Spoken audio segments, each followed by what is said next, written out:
با من همراه شو در سفری از آزمایش ماسارو ایموتو تا سطور اسطوره و کهن الگوها. سفری که هر انسان دیر یا زود به اون فرا خونده میشه. سفری برای یافتن خود، سفر قهرمانی. سلام، حالتون چطوره؟ امروز قراره که با هم یک آزمایش خیلی بامزه و جالب رو بررسی کنیم که من خودم خیلی دوستش دارم و اون آزمایش ماسارو ایموتوه به اسم شهادت آب و قصه ای از حضور شعور و آگاهی در همه چیز، در مولکول‌های آب، در کلام، در رفتار، در موسیقی و تأثیر اون بر چیزهای دیگه. ماسارو ایموتو با یک سوال شاعرانه که آیا آب میشنوه، آیا احساسات رو ادراک میکنه و آیا کلام روی اون تأثیری داره، یک آزمایش انجام داده. اون آزمایش اینطوریه که یک سری ظرف آب برش از پای چسبونده با کلمات مثبت یا منفی و یا اونها رو در معرض موسیقی های کلاسیک یا هیوی متال قرار داده یا به اونها حرفایی با انرژی مثبت داده، اینکه تو زیبایی، تو خوبی، یا اینکه تو کافی نیستی، تو ارزشمند نیستی و قصهش اینجوری آغاز میشه. بعد از اون این آبها رو منجمد میکنه و از اونها عکاسی میکنه و این عکس ها رو به نمایش عموم در میاره تا همه آدم ها تأثیر کلام، رفتار، موسیقی و بقیه چیزها رو روی همدیگه ببینن. ما توی این نمایشگاه میبینیم اون مولکول هایی که در معرض حرف های مثبت و موسیقی آرامش بخش بودن. مولکول ها ساختاری منظم و زیبا دارن. مولکول هایی که در معرض کلام منفی و موسیقی های هیوی متال بودن ساختارهای بیشکل و نامنظم داشتن. اینجا بود که ایموتو نتیجه گرفت آگاهی انسان بر ماده تأثیر میذاره. کلمات فرکانس دارن و هر صوت یک ارتعاش و طول موج خودش رو داره و طبق اون طول موج اثرگذاری خاص خودش رو داره و از اون جایی که 70% بدن ما انسان ها آبه، پس افکار و کلام به طور مستقیم روی ما اثر میذارن. باز اینجا خوبه که یک پرانتز باز کنم برای اون سری از دوستان علمگرامون که همیشه یک گارد دارن نسبت به مسائل ماورایی، اینکه توی فیزیک کلاسیک انرژی میتونه هر مقداری داشته باشه، اما توی فیزیک کوانتوم اینطوری نیست. یعنی که انرژی طبق کوانتیزاسیون انرژی فقط میتونه پله پله بالا بره. پس کسی که ارتعاش خشم داره، ارتعاش نفرت داره، نباید توقع داشته باشه روی اون پله‌ای که هست کسی که در ارتعاش عشق و آگاهی کنارش ایستاده باشه و بهش عشق و آگاهی بده. نه، اینطوری نیست. بذارید این پله پله بودن سطوح انرژی رو با نمودار دکتر هاکینز براتون شرح بدم که این دکتر هاکینز اون دکتر استیون هاکینز معروف نیست. این دکتر دیوید هاکینزه. نموداری داره به اسم نمودار نقشه آگاهی که سطوح مختلف آگاهی رو بررسی کرده که من دوست دارم اینجا سطح به سطح با هم جلو بریم، چرا که این مقدمه‌ای میشه برای ورود ما به جهان کهن الگوها و اساطیر که در ادامه قراره خیلی جذاب بشه. پس یه لیوان چای یا کافی برای خودت بریز، بیا بشین که میخوام برات قصه‌ای بگم از یک سفری درونی، سفری از تاریکی به نور، از شرم تا روشنگری، از جهنم سوزان تا بهشت درخشنده. این نمودار نقشه راهمونه، نه نقشه جغرافیا، نقشه دل، نقشه درون. این نقشه از پله های پایین جهنم سرخ و سوزان شروع میشه، یعنی پایین ترین چاکرا، یعنی روت چاکرا، چاکرای ریشه، جایی که شرم پایین ترین سطح از عواطف انسانی در نقطه 20 نشسته. اسمشو گذاشتم سایه سکوت. جایی که مثل کودکی کس کرده، نه حرف میزنی نه نگاه میکنی، فقط پنهان میشی. شرم پایین ترین سطح ارتعاشیه، جایی که تو خودت رو نمیبینی، حتی اگه ببینی با قضاوت میبینی. شرم صدایی نداره، اما بلندترین صداست. صداهایی که میگن تو کافی نیستی، تو دوست داشتنی نیستی، تو ارزشمند نیستی. صدایی که تو رو از جهان و از خودت دور میکنه. اما درست همینجا در دل این سکوت بذری نهفته است. بذر آگاهی که اگه نگاهش کنی شروع میکنه به جوونه زدن، به رشد کردن. شرم نقطه آغازه، نه چون زیباست، چون تو رو مجبور میکنه بپرسی من فقط اینم، یا چیز دیگه‌ای درون من زنده است. سطح سی گناهه. اسمشو گذاشتم زخم نخستین، مثل همون گناه نخستین که آدم و حوا به خاطرش هنوز که هنوزه در یک تبعید و محکومیت همیشگی‌اند. همون دزدیدن سیب درخت دانش و خوردنش، یا همون قصه دزدیدن آتش خدایان توسط پرومتئوس. اینها رو دوست دارم دونه بدونه همه رو براتون بگم. انقدر هیجان دارم برای روزهایی که میرسیم به اساطیر و غرق میشیم لابلای داستانها و قصه های جذابش. خیلی زود منتظر اون روز باشید. احساسی که گناه به تو میده همیشه با یک گستاخی خاص به تو میگه که تو اشتباهی، تو نباید میبودی. در این ساعت تو خودتو محکوم میکنی بدون محاکمه و در خودت فرو میری. من قبل از اینکه برم سراغ پله بعد به شما بگم که من چرا انقدر در جستجوی کلماتم و هی میکنم، اینه که من به این صورت هی نوشتم و مطلب اضافه کردم توی هر صفحه که میبینین. هی نوشتم و هی مطلب اضافه کردم. به همین خاطر یه جاهایی زیر کاغذها گم میشه مطالبم و باید هی دنبالش بگردم. شما به بزرگی خودتون ببخشید. بریم سراغ ادامه بحثمون که پله چند بودیم؟ پله سی، بی تفاوتی. اسمشو گذاشتم یخ درون. نه درد هست، نه عشق، نه عشق و نه امید. فقط خالی بودنه، مثل یک زمستون سرد بی انتها، جایی که هیچی مهم نیست. تو از جهان جدا شدی و جهان از تو.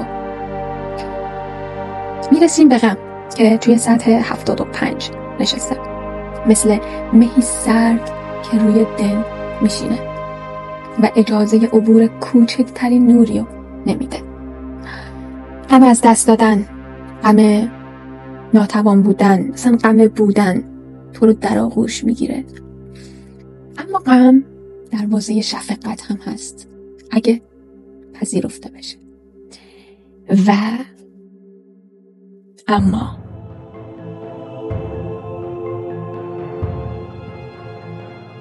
ترس، اشتهای درون، نگهبان ایستاده بر پله 100 با چشمانی خون گرفته، نمیذاره قدم از قدم برداری. انگار یخ زدی، جرأت جلو رفتن یا حتی عقب رفتن رو نداری. ترس از شکست، ترس از دست دادن، ترس از طرد شدن، ترس از تنهایی، ترس از خواستنی نبودن، ترس از خودت. اما باید بگم که پشت این ترس، پشت این در گنجی منتظرته و اون اژدها همون نگهبان گنجین است.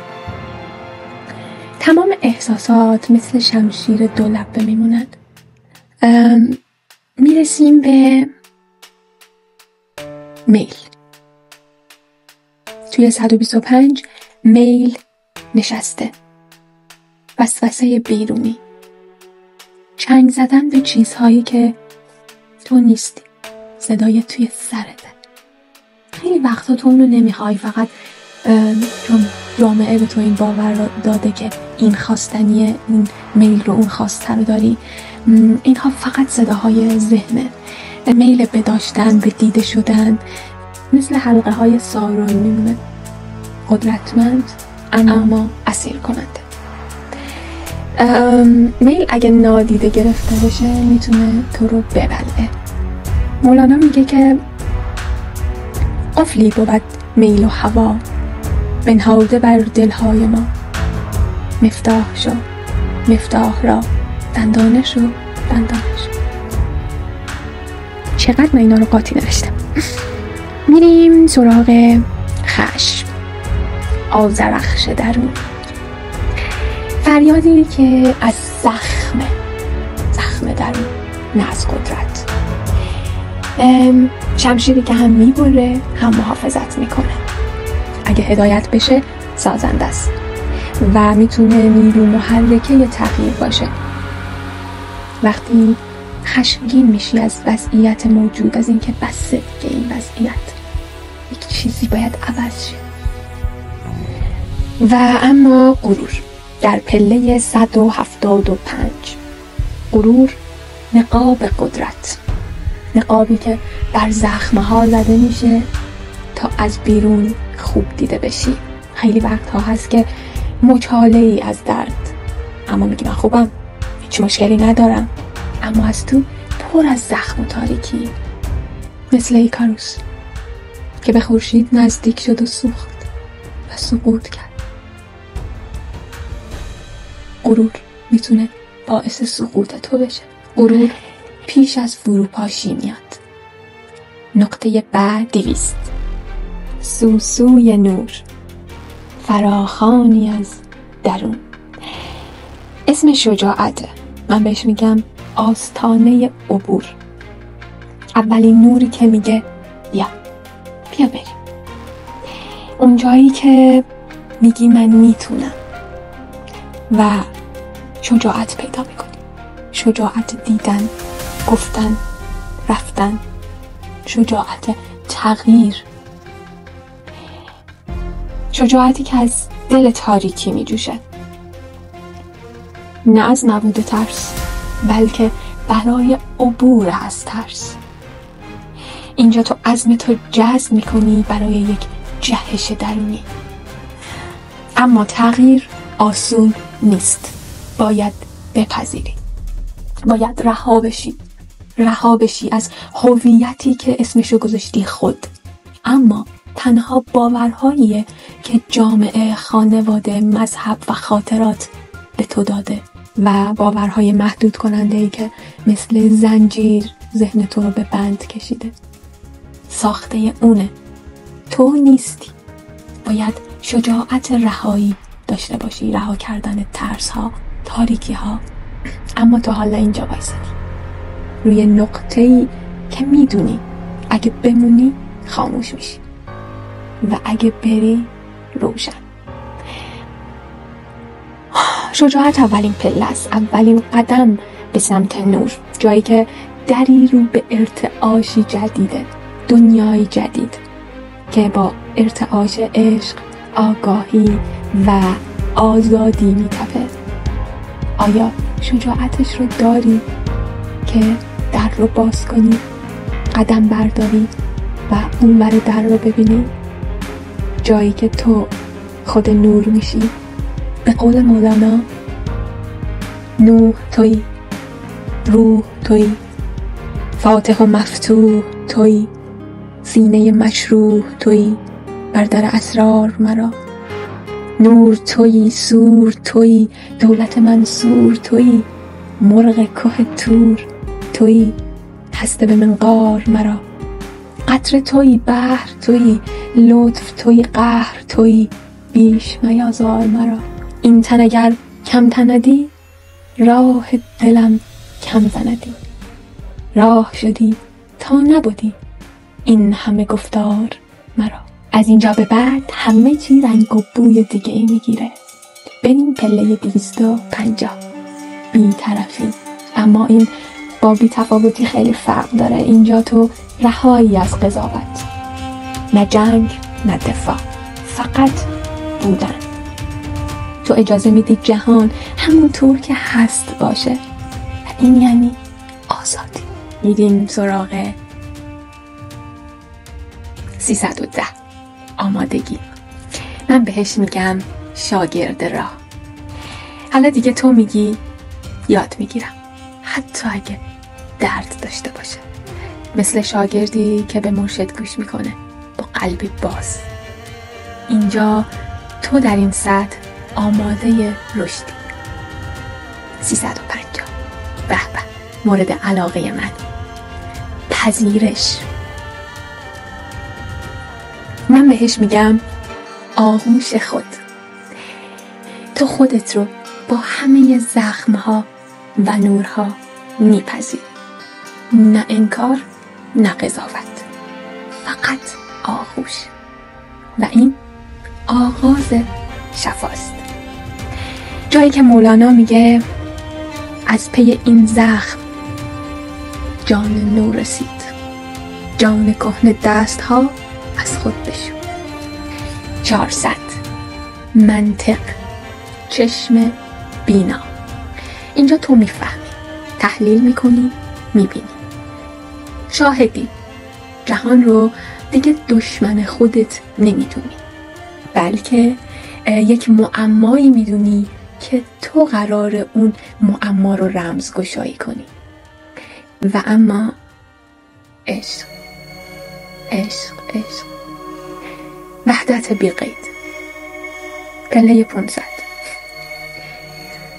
اسمش عشقه، نه عشق زمینی. برای عشقی که میگه همه چیز یکیه. All is one and one is all. تو دیگه جدا نیستی، تو خود هستی. در این سطح شفقت جاریه و دیگه نمیتونی بد باشی، چرا که هر آن کس که بدی میکنی بهش خود تویی. اونه جهان هستیه. مولانا اینجا میگه آن نفس که شد عاشق اماره نخواهد شد. و 540. شادی. بهش میگم نغمه روح. شادی از بودن، از حضور، از قدردانی، از وصل.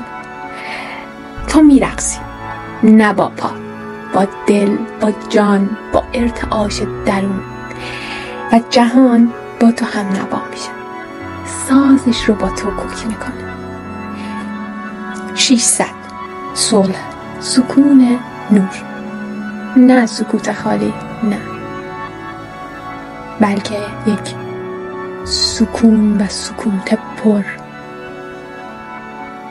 انگار که وقتی تو سکوت میکنی صدای جهان هستی، صدای درونت رو میشنوی. تازه اون شروع میکنه به حرف زدن با تو و توش یک آرامشی هست که حرف میزنه. اینجا همه چیز در جای خودش کامله. 700. روشنگری، فنا در هستی. تو دیگه تو نیستی، تو همه چیز هستی. دوگانگی فرو میریزه، زمان و مکان محو میشه و فقط نور باقی میمونه. هر سطح یک دره و به قول سهراب عبور باید کرد و من مسافرم ای بادهای همواره. و توی ره رو از شرم تا روشنگری و نور رو درون خودت داری. فقط کافیه قدم برداری. قراره با هم این مسیر قهرمانی رو جلو بریم، از ترس‌ها و باورهای محدود کننده عبور کنیم و از پله‌های عشق و روشنگری بالا بریم. کافیه که بالهای اعتمادت رو باز کنی. زمانی که بفهمی تو افکارت نیستی، در مسیر بیداری هستی و بیداری یک مقصد نیست، یک مسیره و تا بی نهایت ادامه داره. خب وقت خداحافظیه و من میخوام با این شعر مولانا از شما خداحافظی کنم که میگه من اگر کام روا گشتم و خوشدل، چه عجب، مستحق بودم و اینها به زکاتم دادم. پس به امید دیدار خیلی خیلی زودتون.